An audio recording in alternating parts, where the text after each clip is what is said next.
The widower came to water his horse. Then he saw a man burying 2 newborn girls alive. Ezra Collins heard the crying before he saw the graves. His horse snorted, ears flicking toward a sound that didn't belong in this quiet place. 2 shallow holes gaped in the earth beside Willow Creek. Fresh dirt piled like wounds against the bank where he used to bring Sarah to watch the water flow. The crying came from holes. Ezra dismounted, his boots silent on the damp ground. Through the trees, a figure knelt between the graves, shoveling dirt with desperate urgency. The man wore black clothes, a white collar catching the late afternoon light. Reverend Thorne, what in God's name are you doing? Thorne spun around, dirt flying from his shovel. His face was streaked with sweat and something darker. Ezra, you shouldn't be here. Neither should you. Ezra stepped closer to the graves. The crying grew louder. What's in those holes? Nothing that concerns you. Everything concerns me when it's happening on my land. Thorne's grip tightened on the shovel handle. This isn't your land anymore. The Morrisons bought it last month. The hell they did. Check the courthouse records. Ezra looked down into the nearest grave. A bundle of cloth moved weakly, tiny fists pushing against the fabric. His stomach dropped. Jesus Christ. There are babies down there. We're babies. Soon won't be. Ezra lunged forward, grabbing Thorne by the collar. You sick bastard. Let go of me. Not until you explain why you're burying children alive. Thorne shoved him back, raising the shovel like a weapon. You don't understand the situation. Then make me understand. Some babies aren't meant to live. Says who? Says the families that mattered in this town. Ezra jumped into the first grave, pulling the bundle free. The infant inside was barely breathing, its skin blue and cold. In the second grave, another bundle lay still. How long have you been doing this? Long enough. How many? Does it matter? Ezra climbed out, the living baby pressed against his chest. It matters to me. You always were too soft, Ezra. That's why Sarah died alone while you were off playing hero. Don't you dare speak her name. She called for you at the end. Did you know that? Called your name while she bled out in that cabin. Ezra set the baby on the ground and drew his gun. One more word about my wife, and I'll put you in one of those graves. Thorne laughed, a sound like breaking glass. You think you're the righteous one here? You think this is about good and evil. I think it's about murder. It's about necessity. These babies come from whores and unmarried girls. Stains on decent families. So you kill them. I clean up the messes, just like I've been doing for 15 years. On whose orders?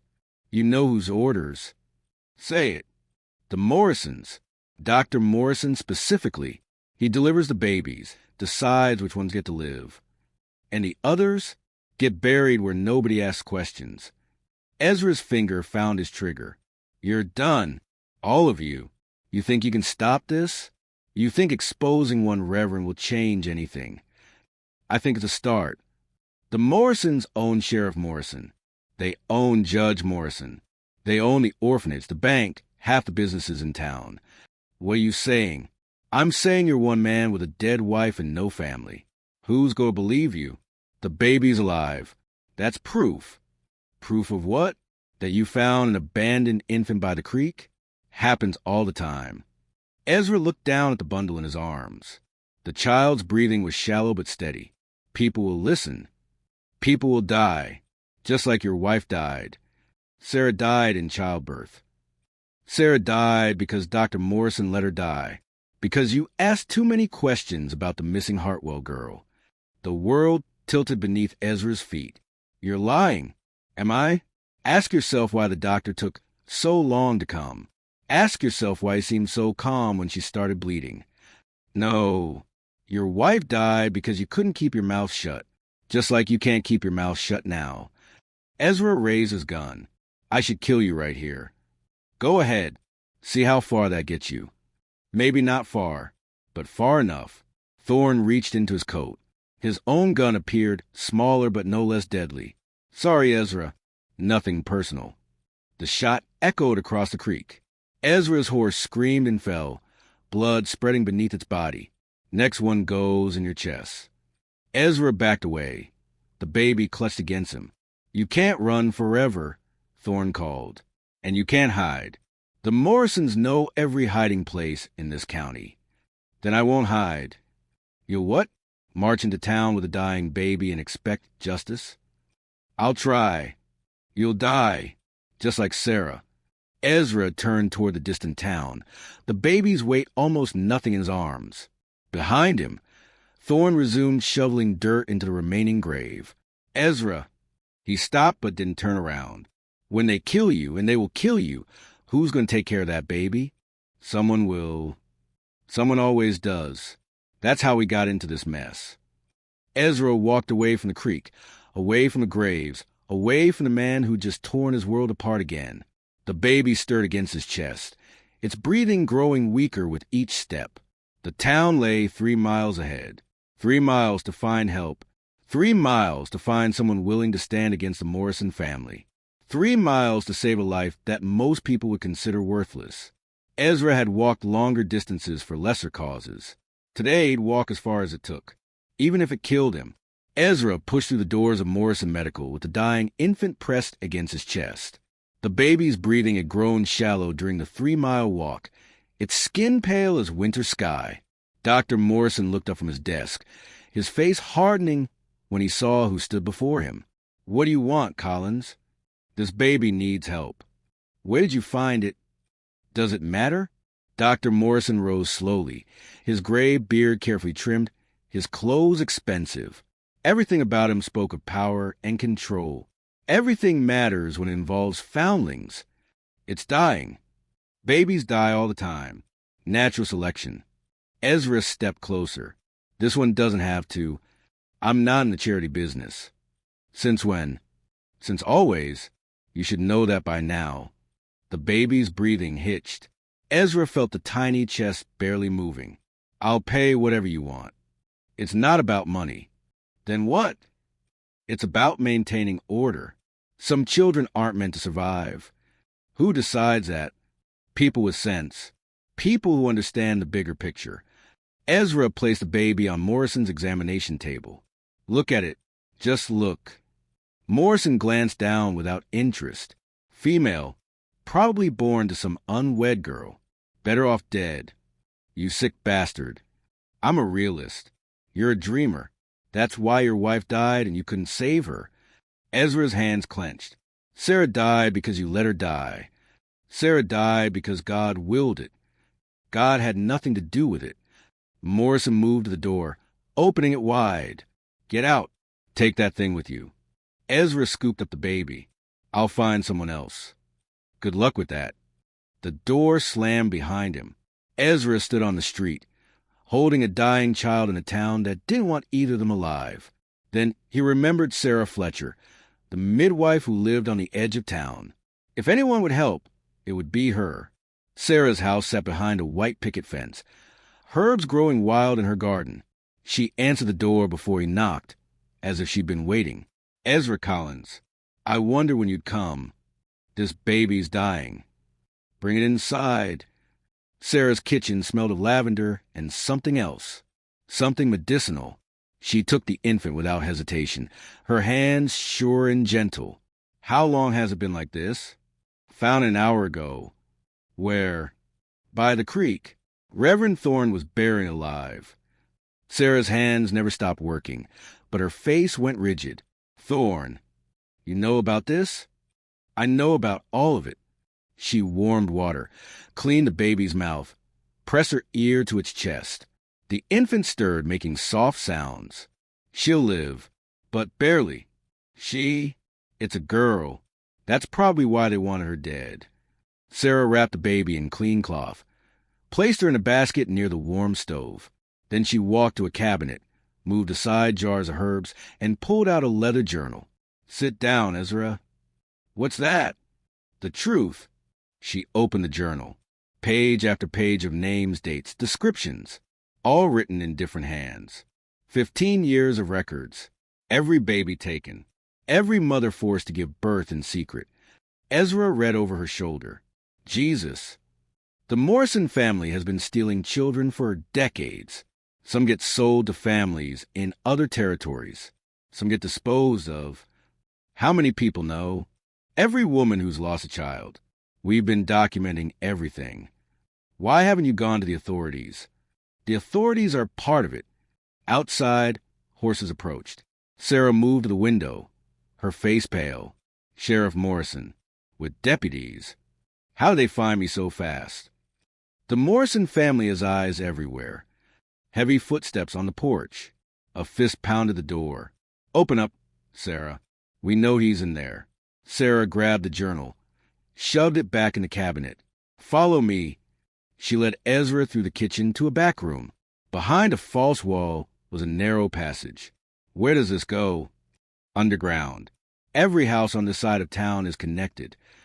Why? Because women learn to survive. They crawl through the tunnel, the baby quiet in Ezra's arms. Behind them, the sheriff's men crash through Sarah's front door. Sarah Fletcher, you're under arrest for harboring a fugitive.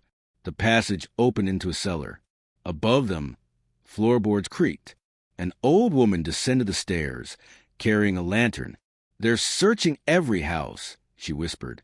How long do we have? Not long. Morrison's called in men from 3 counties. Sarah led them up into another house, then across a backyard to another cellar. House after house, connected by tunnels dug in secret over years of fear. They emerged finally in the basement of the old church, abandoned since the new one was built. Moonlight filtered through broken windows, casting shadows on rotted pews. We're safe here. For now.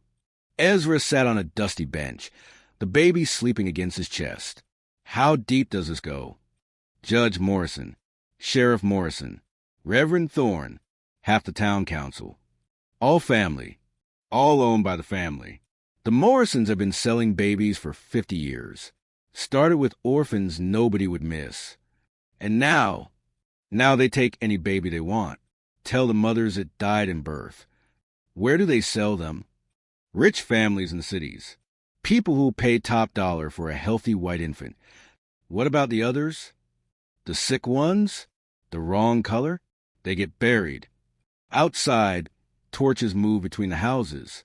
Men shouted orders. Dogs barked. They're getting closer.